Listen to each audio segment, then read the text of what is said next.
Hola amigos de Diario Expreso, bienvenidos a una nueva entrevista. En esta ocasión nos encontramos con el doctor José Swing, presidente encargado de la Corte Nacional de Justicia. Bienvenido, doctor Swing. Muchas gracias.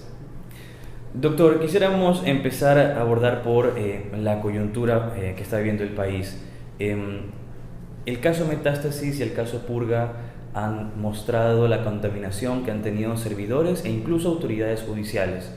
Y bueno, el caso Metástasis como tal, incluso salpicando a la propia Corte Nacional de Justicia.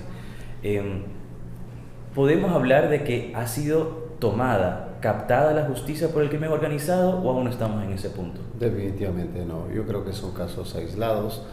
Partamos de una consideración. Los dos casos a los que usted hace referencia están en una fase inicial, en una fase de indagación. Se han mencionado a jueces de diferentes niveles, están involucrados jueces, por lo menos en esta fase indagatoria. Deberá pasar todo el proceso y el trámite judicial correspondiente para llegar a determinar si es que hay en efecto responsabilidad. Con preocupación, porque pese a que son casos aislados, evidencian que efectivamente hay graves problemas de corrupción, de actuaciones indebidas que hay que cortar. ¿Cómo desde el rol de la Corte Nacional de Justicia se puede empezar a depurar? El Consejo de la Judicatura es uno de los llamados a ayudar en ese proceso, pero ¿cómo hacerlo cuando también incluso los vocales o ex vocales ya a este punto también han sido salpicados por casos de corrupción? Bueno, en efecto, el Consejo de la Judicatura es el órgano administrativo y de gobierno de la función judicial. A ellos les corresponde adoptar las medidas que sean necesarias encaminadas a encontrar de haber responsables e imponer las sanciones pertinentes, para lo cual nosotros como Corte y conmigo a la cabeza lo que vamos a hacer es a dar todas las facilidades del caso para que se hagan las investigaciones necesarias. Nosotros no estamos dispuestos a ocultar absolutamente nada, ni a generar un espíritu de cuerpo mal llamado o mal entendido, todo lo contrario. Lo que haya que compartir desde nuestro escenario y lo que haya las medidas que haya que tomar, pues las tomaremos. Entendiendo que, claro, nosotros lo que podemos es facilitar información, entregar documentación, pero no podemos actuar porque el procedimiento administrativo le corresponde al Consejo. Claro. Estando dentro de la propia Corte Nacional de Justicia, ¿cómo usted valora esa situación interna? Es decir, habla de, en su momento, cuando tenga conocimiento de irregularidades o etcétera, da la información pertinente. Sin duda, claro. Pero que sí. Desde su experiencia también como juez nacional y ahora como presidente, ¿qué observa? ¿Cómo está por dentro de la Corte Nacional de Justicia? A ver, yo creo que pueden advertirse que existen ciertos focos de mal funcionamiento, que pueden haber ciertas actuaciones o ciertas prácticas que no son adecuadas, que no son las éticas, y que lamentablemente las herramientas de las que se dispone ayudan en ese tipo de prácticas. Estamos haciendo las investigaciones del caso, no podemos obviamente generalizar ni decir que todas esas son las prácticas tomadas en todos los niveles, de ninguna manera. Pero yo creo que una vez que se detecten esas inconsistencias o esos errores en los procedimientos, se pueden corregir, porque se pueden adoptar mecanismos y medidas de cuidado y de protección. Por ejemplo, el sistema informático es una herramienta importante y estamos advirtiendo que por ahí pueden existir algunos vacíos que no se cubren, o algunas falencias o algunos lados que nos puedan advertir que son fuente de malas prácticas. Entonces, podemos adoptar los correctivos necesarios en lo que a nosotros nos corresponda, y lo que le corresponda al Consejo de la Judicatura, facilitar oportunamente la información para que igual tomen los correctivos necesarios. A la par, incluso también se hace necesario ya contar con una renovación de jueces y con jueces. Proceso que tras la prisión preventiva de Wilman Terán en el caso Metástasis, con la presidencia de Álvaro Román, ha sido reiniciado el proceso. ¿Qué expectativas tiene usted desde la Corte Nacional de Justicia de este nuevo proceso que lideran y prometen tener transparencia y elegir a los mejores perfiles? Bueno, yo lo he dicho en más de una ocasión, para mí la renovación de la Corte, que es casi en un 50%, necesitamos 10 jueces titulares y necesitamos 16 con jueces titulares también, es fundamental. Me parece que en manos del Consejo de la Judicatura en los actuales momentos está el llevar adelante un proceso con altura, con transparencia, de los más altos estándares, de los más altos niveles, que nos permita precisamente conseguir que quienes se involucren y quienes participen en el proceso primero tengan confianza en las reglas que se pongan de por medio y que tengan la seguridad de que se va a elegir aquellos en base a méritos, en base a sus conocimientos y la especialidad, que es los temas esenciales que se necesita para que cumplan con aquello. Mientras eso sucede, usted y la doctora Emma Tapia estarán al frente de la Corte Nacional de Justicia de forma temporal, encargada, hasta que tengan el quórum para poder ya ahora sí elegir su presidente titular. Sin embargo, ¿qué garantiza de que el proceso, cuando ya estén los jueces necesarios, del mínimo necesario, que no se vuelva a empantanar ese proceso? ¿Hay la posibilidad de en efecto llegar a consensos dentro del Pleno de la Corte, como no se vio en la última ocasión?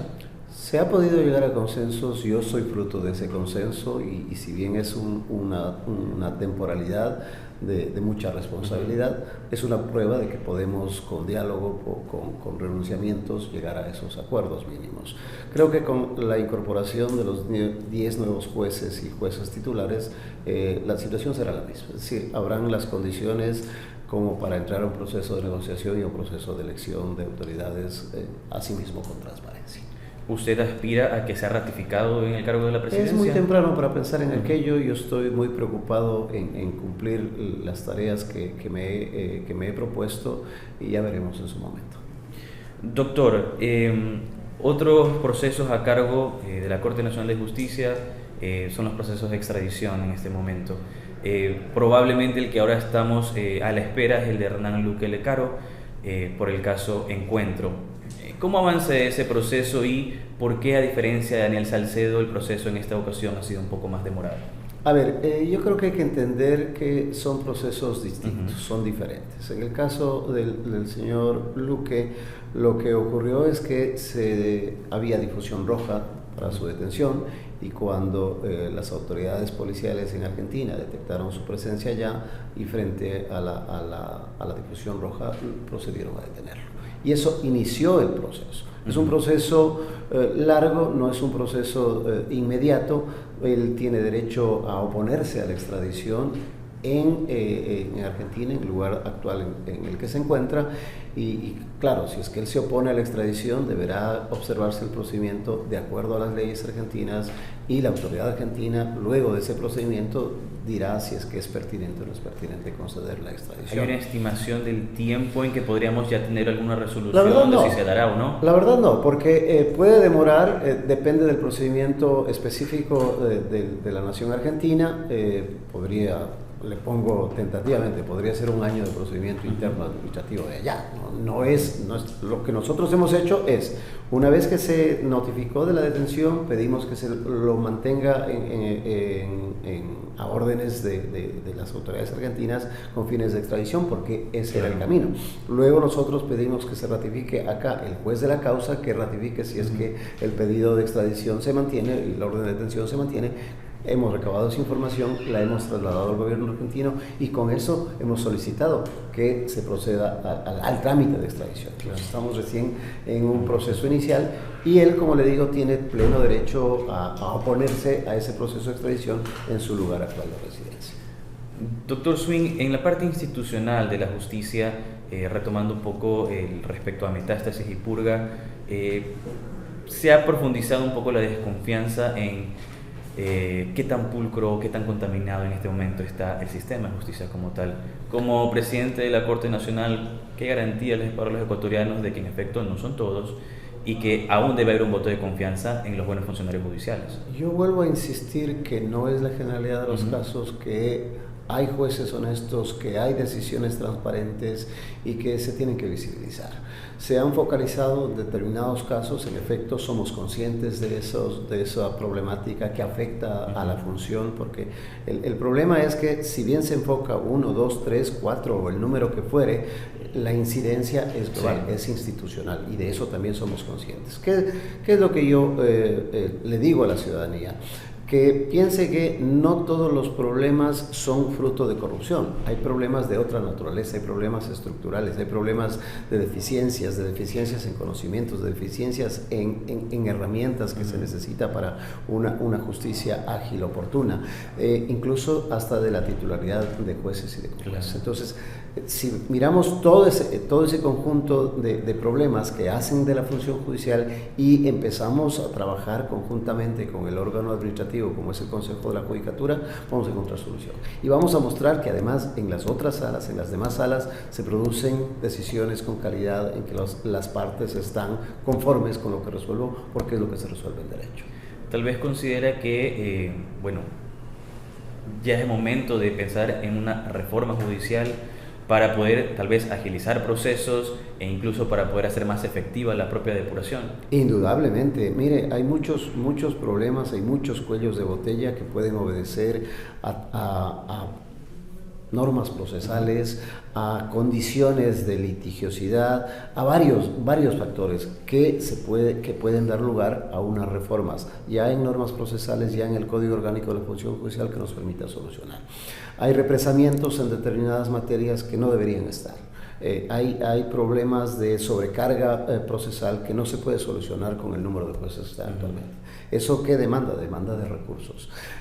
Yo creo que es importante pensar en fortalecer la carrera judicial y fortalecer la carrera judicial supone formar a jueces, formar a jueces y jueces, es decir, no todo profesional del derecho que nace como tal en las universidades del país están aptos para administrar justicia. Entonces yo creo que sí hay que pensar un tema que no es nuevo, que no se lo ha planteado la primera vez, todo lo contrario, pero que yo creo que hay que retomarlo, ver buenos ejemplos que hay en la comunidad internacional, es decir, cómo formamos jueces, cómo formamos juzgadores y cómo formamos juzgadores íntegros desde el inicio y que empiecen en una primera instancia, que suban en apelación o que suban a casación, fruto de un proceso precisamente de demostrar de que es el idóneo, es el indicado para ejercer tales funciones. Entonces yo creo que es una tarea un poco más complicada, no es tan simple, no solo un concurso. Yo estoy aspirando a que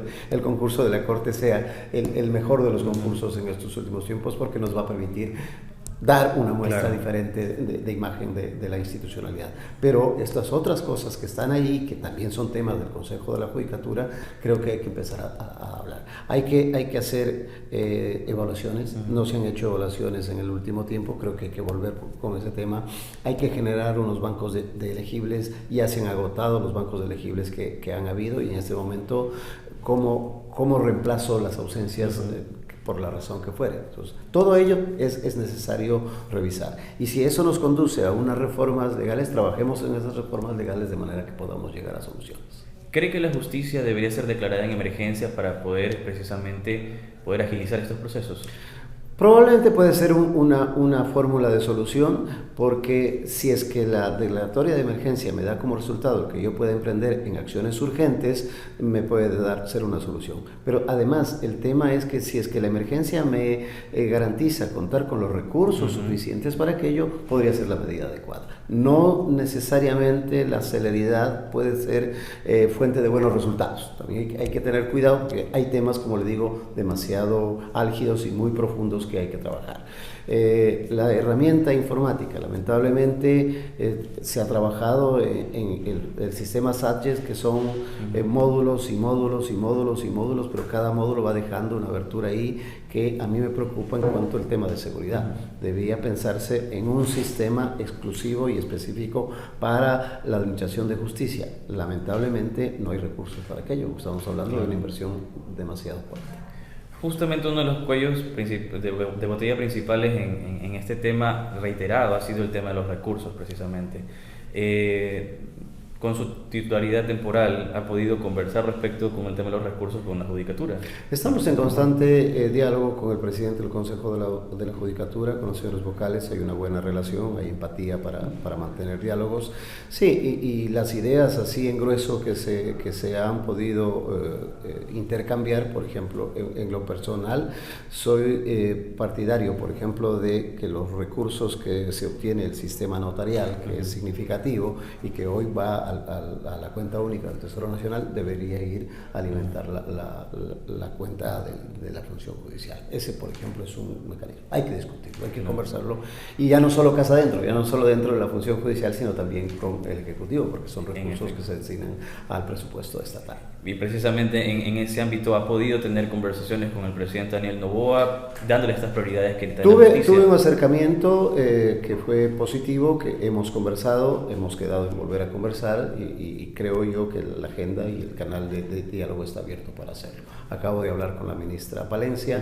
Este tema de la cultura de la legalidad de lo personal, soy convencido de que hay que trabajar en eso, porque no es solo un tema de quebrantamiento de la norma, es un tema de ética, es un tema de formación, y en eso creo que coincidimos mucho en que se puede emprender una campaña todos. Claro, y bueno, en esa campaña de la cultura de la legalidad, ¿cómo la Corte Nacional podría tener participación, no? Nosotros tenemos un bagaje de experiencia, demostrar que hay buenas prácticas. Esa sería una forma de mostrar una cultura de la legalidad, de que observando la norma, observando los procedimientos, igual se pueden encontrar soluciones. También desde el ejemplo, ¿no? Por en supuesto. este caso, sobre todo vemos que la función judicial ha sido salpicada por esos casos de corrupción. El trabajo también es desde adentro para dar el ejemplo. Mostrar efectivamente que no todo es corrupción, de que hay cosas y que hay decisiones que son transparentes, que son válidas además. Perfecto, doctor Swing. Muchas gracias por la entrevista. Siempre a la orden. Un gusto.